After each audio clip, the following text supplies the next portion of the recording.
27, 28 और 29 बीजेपी के लिए 3 साल बहुत अहम हैं। 2027 में 7 राज्यों में चुनाव होंगे, 2028 में 9 स्टेट्स में इलेक्शन है और 2029 में तो पूरे देश में ही चुनाव है। ये नई टीम 27, 28, 29 में लड़ने के लिए बनाई गई है और ये लड़ाई दिमागी होगी। बीजेपी ने नई टीम बनाने से पहले खुद कितना दिमाग लगाया, कैसे ये टीम चुनी गई और इस टीम को क्या टारगेट दिया गया है, इसकी पूरी इनसाइड स्टोरी हम आपको बताते हैं। नरेंद्र मोदी के स्पेशल 65 की लिस्ट आई। मोदी विरोधियों के इकोसिस्टम में, दिमागी नक्सलियों के इकोसिस्टम में खौफ क्यों इतना हाई? कौन है मोदी के ये स्पेशल 65 जो 26 से आगे की लड़ाई लड़ेंगे, 2030 में जीत की स्क्रिप्ट लिखेंगे, दिमागी नक्सलियों के प्रोपेगेंडे को ध्वस्त करेंगे? नरेंद्र मोदी की नई टीम के पास ऑर्गेनाइजेशनल एक्सपीरियंस भी है, जबरदस्त एनर्जी भी है, ग्रास रूट कनेक्ट भी है और दिमागी नक्सली इकोसिस्टम पर बहुत भारी पड़ने वाली है और इसका असर भी दिखने लगा है। दिमागी नक्सल, दिमागी नक्सलवाद, दिमागी नक्सल, दिमागी नक्सल, दिमागी नक्सल, दिमागी नक्सल, दिमागी नक्सल, हम सब दिमागी नक्सल। मैं प्रधानमंत्री जी को कहना चाहता हूं कि मैं अरविंद केजरीवाल दिमागी नक्सली हूं। नरेंद्र मोदी ने सिर्फ दिमागी नक्सल टर्म कॉइन किया। इसके बाद चिदंबरम ने खुद अपने लिए यह क्यों कहा कि हां, मैं एक प्राउड दिमागी नक्सल हूं। नरेंद्र मोदी ने किसी का नाम नहीं लिया, तो फिर केजरीवाल ने क्यों कहा कि हां, मैं हूं दिमागी नक्सल? 60 घंटे से मोदी विरोधी इकोसिस्टम तिलमिलाया हुआ है। कोई खुद को दिमागी नक्सल कह रहा है, तो कोई समझने की कोशिश कर रहा है कि मोदी ने दिमागी नक्सल कहा तो किसे कहा। मात्र 24 घंटे के अंदर किसके दिमाग में नक्सली दिमाग था, वो खुद ब खुद निकलकर सामने आ गया। अर्बन नक्सल के बाद दिमागी नक्सल, इनकी पहचान क्या है? ये कहां कहां पाए जाते हैं? ये क्या क्या करते हैं? नरेंद्र मोदी ने क्यों कहा है कि इन दिमागी नक्सलियों को पहचानना ही होगा, इन्हें अलग थलग करना ही होगा, इनसे सावधान रहना ही होगा, इनसे लड़ना ही होगा?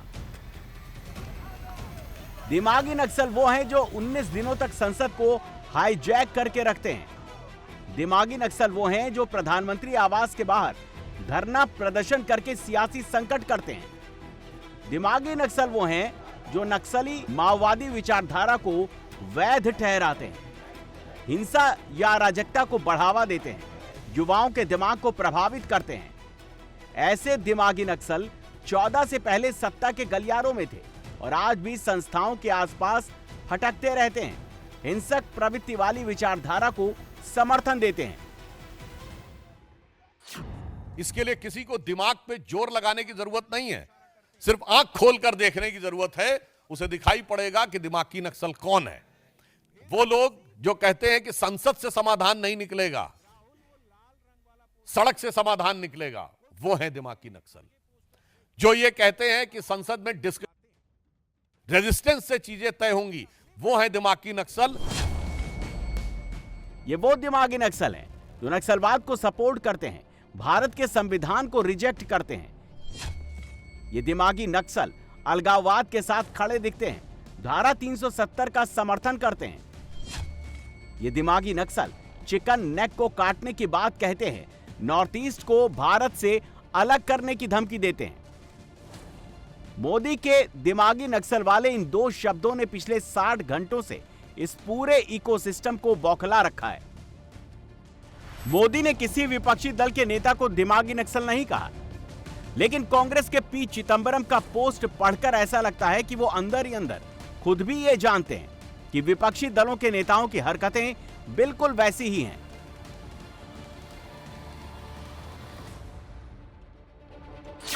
जब चिदंबरम ने खुद बोला मैं दिमागी नक्सल हूं, तो उसमें एक इंक्वायरी भी साथ में होना चाहिए कि चिदंबरम क्या जानबूझ के नक्सल का खिलाफ व्यवस्था नहीं ले रहा था अब जब वो होम मिनिस्टर थे।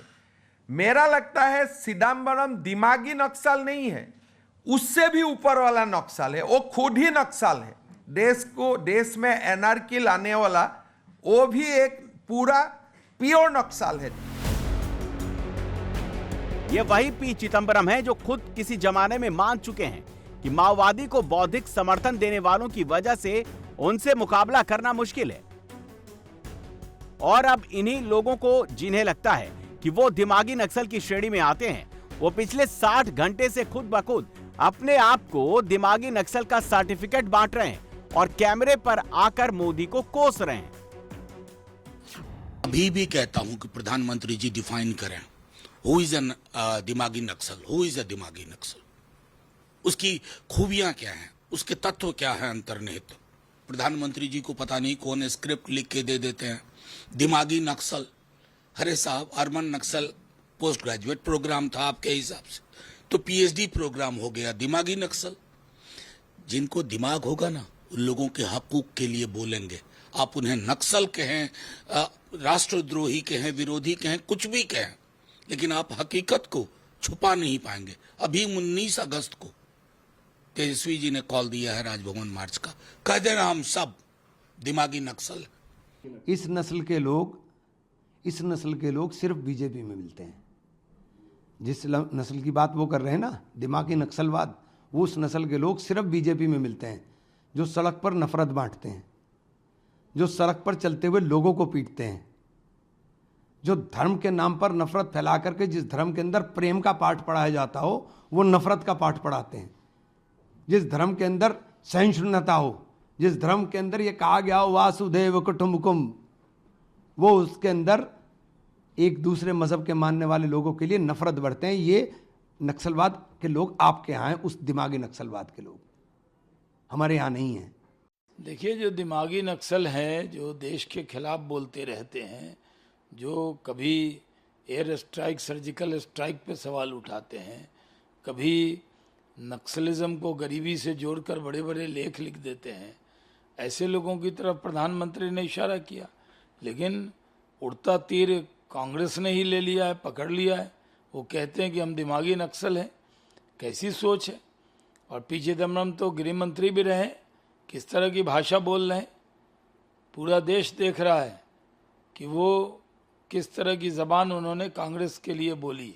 ये दिमागी नक्सल का जो झुंड है, वो अगर दिमागी जिन्ना के कुंड में जो है वो फंस जाएगा तो इसी तरह की बातें करेंगे। अब दिमागी नक्सलियों का जो झुंड है वो दिमागी जिन्ना के कुंड में घुसता जा रहा है और वो बड़े गर्व के साथ कह रहा है कि मैं भी दिमागी नक्सल हूँ, मैं भी जो है वो दिमागी जिन्ना हूँ, मैं भी जो है वो दिमागी एंटी नेशनल हूँ, मैं भी दिमागी जो है वो देश के खिलाफ जो है वो देश की धाक और धमक को धूमिल करने की धूर्तापूर्ण धुन का धुरंधर हूँ। तो ये एक कंपटीशन चल रहा है और इस प्रतिस्पर्धा में ये खुद ही चारों खाने चित हो रहे हैं, खुद ही जो है एक्सपोज हो रहे हैं।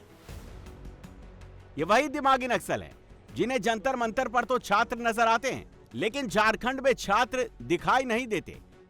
जिन्हें सीजेपी वाले दिखाई देते हैं, जंतर मंतर की लाठी दिखाई देती है, लेकिन झारखंड के शांति प्रिय प्रदर्शनकारी नजर नहीं आते। झारखंड के छात्रों की शरीर पर लाठी की चोट नजर नहीं आती। दिमागी नक्सल वो भी हैं जिन्हें हाफिज में साहब नजर आता है, जिन्हें याकूब मेमन में जुडिशियल किलिंग नजर आती है, जिन्हें ओसामा में जी नजर आता है, जिन्हें जाकिर नाइक में शांति का मसीहा नजर आता है, जिन्हें इशरत जहां में बेटी नजर आती है, जिन्हें बुरहान वानी में भटका हुआ नौजवान नजर आता है, जिन्हें भारत की सेना प्रमुख में सड़क छाप गुंडा नजर आता है। पी चिदम्बरम साहब ने खुद आकर कहा कि उन्हें दिमागी नक्सली होने पे गर्व है। यानी देखिए कितने आश्चर्य की बात है कि प्रधानमंत्री जी ने कहा और इतनी तुरंत प्रतिक्रिया हुई कि पूरे देश के सामने आ गया कि किसके दिमाग में नक्सल बैठा हुआ है और वह स्वयं गर्व की अनुभूति करने लगे। देश में हथियार बंद नक्सलवाद कमजोर हुआ, लेकिन वैचारिक स्तर पर चुनौती अभी खत्म नहीं हुई है। दिमागी नक्सल इस वक्त भी देश के युवाओं का ब्रेन वॉश कर रहे हैं, उन्हें सड़कों पर उतरकर सिस्टम के खिलाफ होने को कह रहे हैं, कानून को हाथ में लेकर सड़कों पर कोहराम मचाने के लिए प्रोवोक कर रहे हैं। सीजेपी इसका एक चैप्टर था जो जंतर मंतर के बाद बीजेपी शासित कई राज्यों में एक्टिव हो चुका है। वो कांग्रेस या आम आदमी पार्टी शासित राज्यों में राउंड भी नहीं लगा रहा है। उसका पूरा फोकस बीजेपी की सरकारों पर ही है। आज जो लोग युवा युवा करके चिल्ला रहे हैं, युवा इनके एजेंडे में कभी नहीं था। ये केवल आपका दुरुपयोग करना चाहते हैं। आपके हितों के लिए जब इनको अवसर मिला था सत्ता में रहने का, तब भी इन्होंने आपके हितों के लिए कुछ नहीं किया, कुछ भी नहीं किया। तब सब कुछ माफिया की गिरफ्त में डाल दिया, माफियाओं के हवाले कर दिया। और युवा शक्ति का सबसे बड़ा दुश्मन है माफिया प्रवृत्ति। सबसे बड़ा दुश्मन है युवा शक्ति की माफिया प्रवृत्ति। वह शिक्षा माफिया हो, खेल माफिया हो, या फिर पेशेवर माफिया, ड्रग माफिया हो, या किसी भी फील्ड का माफिया। अगर वह माफिया प्रवृत्ति बढ़ेगी तो युवा शक्ति की सबसे ज्यादा क्षति पहुंचेगी। अब इस इकोसिस्टम के सारे कैरेक्टर एक एक करके सामने आते जा रहे हैं। नेताओं में खुद को दिमागी नक्सल साबित करने की होड़ मची है। अब तो सीजेपी वाले भी दिमागी नक्सल के अलग अलग डेफिनेशन लेकर आ रहे हैं।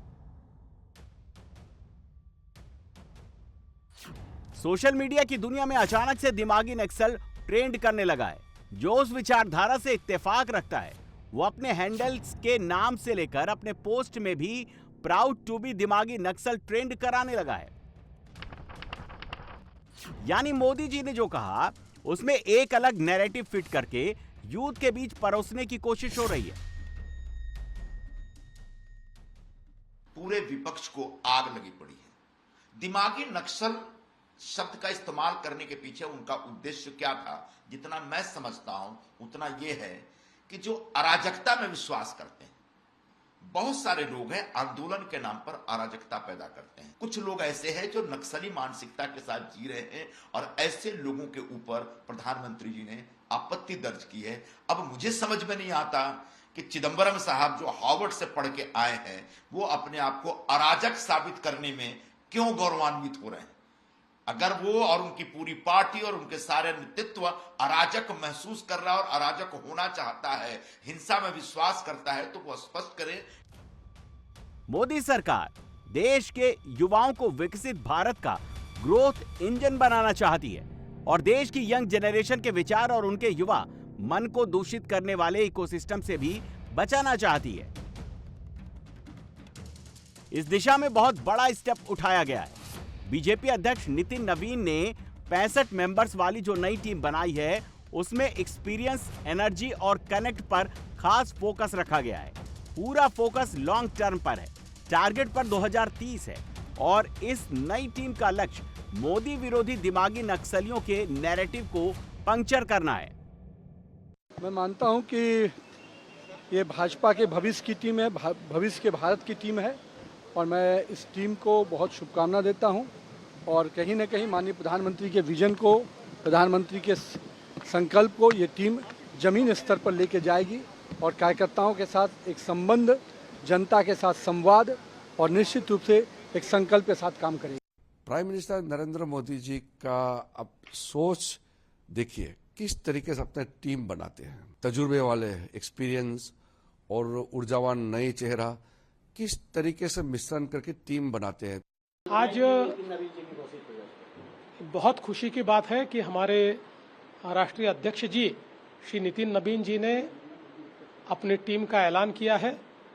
एक बहुत ही अच्छी टीम तैयार हुई है।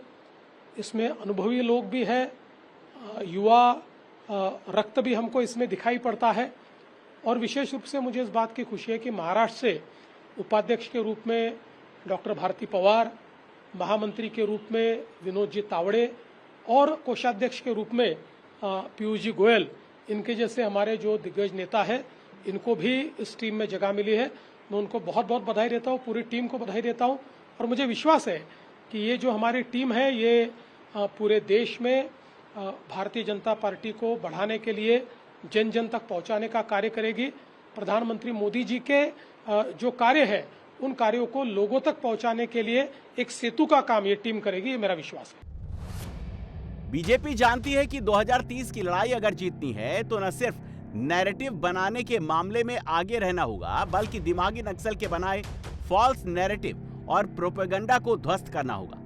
ये कैसे होगा? अब इससे बीजेपी की नई टीम के कुछ चेहरों के सोशल मीडिया प्रोफाइलिंग से समझिए। छत्तीसगढ़ से आने वाले दीपक म्हस्के को अमित मालवीय की जगह बीजेपी की सोशल मीडिया की जिम्मेदारी सौंपी गई है। छत्तीसगढ़ विधानसभा चुनाव के वक्त दिल्ली में यह इंप्रेशन था कि भूपेश बघेल वो चुनाव जीत जाएंगे, लेकिन नितिन नबीन ने इंचार्ज रहते हुए वो चुनाव पलटा और दीपक म्हस्के उस टीम के सोशल मीडिया कैंपेन के ब्रेन थे। दीपक म्हस्के की टीम में प्रीति गांधी, आलोक भट्ट जैसे नाम है। ये डिजिटल एक्सपर्ट्स हैं और नैरेटिव बिल्ड करने के लिए जाने जाते हैं।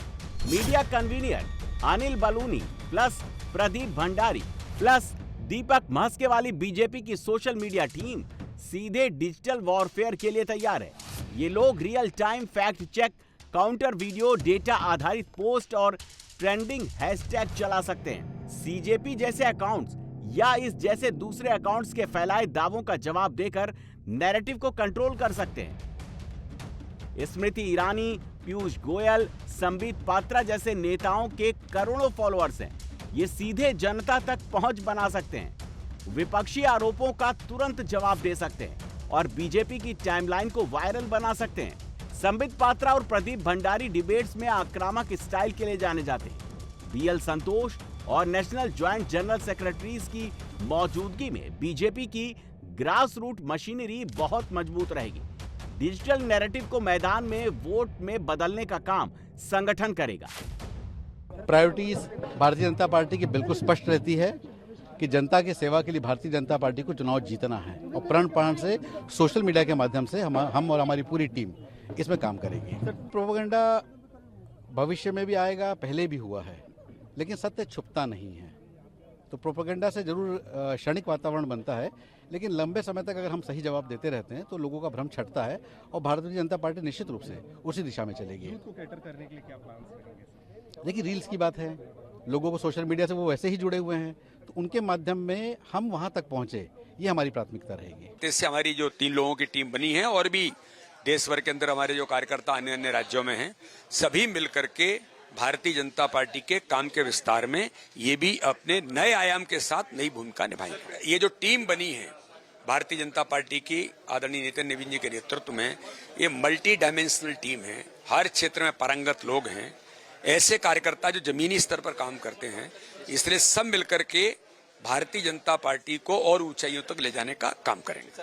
भारतीय जनता पार्टी ने एक सामान्य कार्यकर्ता से मैंने जीवन शुरू किया और जब जब जिस अवसर पर भारतीय जनता पार्टी ने जो मुझे काम दिया, मैंने उसको शिद्दत से निभाने की पूरी कोशिश की।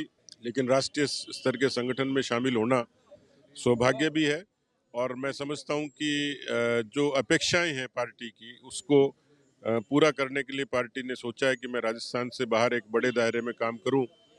अवसर मिला था हरियाणा का, बिहार का, दिल्ली का, उन सब अपेक्षाओं को पूरा किया। मैं समझता हूं कि मेरे लिए एक आनंद का, परिवार का, मित्रों का, कार्यकर्ताओं का, कि उन्होंने मुझे इस योग्य समझा कि मैं पार्टी के केंद्रीय संगठन में अपनी भूमिका निभा सकूं, तो मेरे लिए सौभाग्य है। देखिए, चुनाव 2027 और जो 5 प्रदेशों में होने जा रहे हैं उसको हम पूरी तरह से फतेह करेंगे और उनमें फिर भाजपा स्थापित होगी। देखिए, जिम्मेदारी कोई भी हो और दायित्व कोई भी हो, बड़ा छोटे से नहीं होता है, काम करना। और आज जो ये जिम्मेदारी मिली है उस जिम्मेदारी को हम लोग बखूबी निभाएं और जो विश्वास केंद्र ने हम पे किया है उस विश्वास को हम बनाए रखें और जो उद्देश्य और जो ध्येय जिसके लिए हम लगे हैं और समाज और देश हित में काम करना।